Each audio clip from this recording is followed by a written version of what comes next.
Salam sigap dan shalom.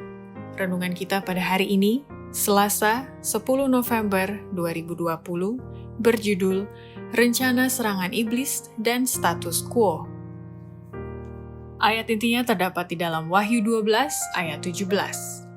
Maka marahlah naga itu kepada perempuan itu, lalu pergi memerangi keturunannya yang lain, yang menuruti hukum-hukum Allah dan memiliki kesaksian Yesus. Pena Inspirasi menjelaskan maksud dari judul renungan kita pagi ini, rencana serangan iblis dan status quo dalam pertentangan besar ini adalah sebagai berikut. Pertama, setan mengajarkan doktrin kebakaan jiwa atau kekekalan alamiah, bahwa roh-roh yang sudah mati bisa melayani manusia yang hidup untuk memperoleh keselamatan. Doktrin kebakaan atau kekekalan alamiah yang dipinjam pertama kali dari falsafah kekafiran dan di dalam kegelapan kemurtatan besar dimasukkan ke dalam kepercayaan Kristen, telah mendesak kebenaran yang diajarkan dengan jelas di dalam Alkitab bahwa orang yang mati tidak tahu apa-apa. Orang banyak telah mempercayai bahwa roh-roh orang matilah, roh-roh yang melayani mereka yang harus memperoleh keselamatan.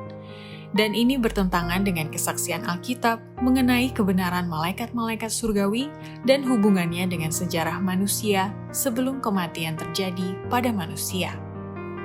Kedua, setan mengajarkan doktrin palsu lewat ajaran-ajaran spiritisme modern dengan mengadakan mujizat-mujizat palsu spiritisme. Di antara yang paling ampuh dari agen-agen penipu besar itu ialah ajaran-ajaran yang menyesatkan dan mujizat-mujizat palsu spiritisme. Doktrin mengenai kesadaran manusia dalam kematian terutama dipercayai bahwa roh-roh orang mati kembali untuk melayani orang-orang yang masih hidup, telah menyediakan jalan kepada spiritisme modern. Ketiga, setan mengajarkan teori penyiksaan kekal bagi orang jahat dan doktrin kesadaran dalam alam kematian bagi orang-orang baik, dan mereka langsung ke surga dan bisa mengetahui segala sesuatu yang terjadi di atas dunia ini.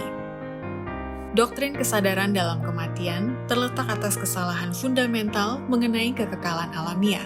Suatu doktrin seperti penyiksaan kekal bertentangan dengan ajaran Alkitab, dengan akal sehat, dan dengan perasaan kemanusiaan.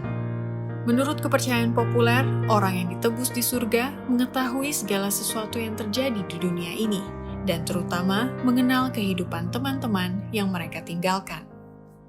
Keempat, setan mengajarkan doktrin untuk menyangkal keilahian Kristus yang bertentangan dengan isi Alkitab. Kesalahan berbahaya lainnya ialah doktrin yang menyangkal keilahian Kristus, yang mengatakan bahwa dia tidak ada sebelum kedatangannya ke dunia ini.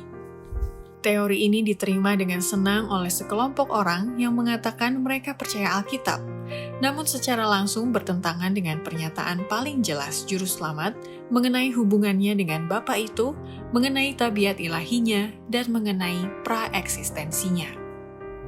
Kelima, setan mengajarkan manusia tidak menyukai kebenaran Alkitab karena Alkitab dipercaya mengganggu atau menghalangi keinginan hati yang penuh dosa dan cinta dunia. Waktu itu telah benar-benar datang.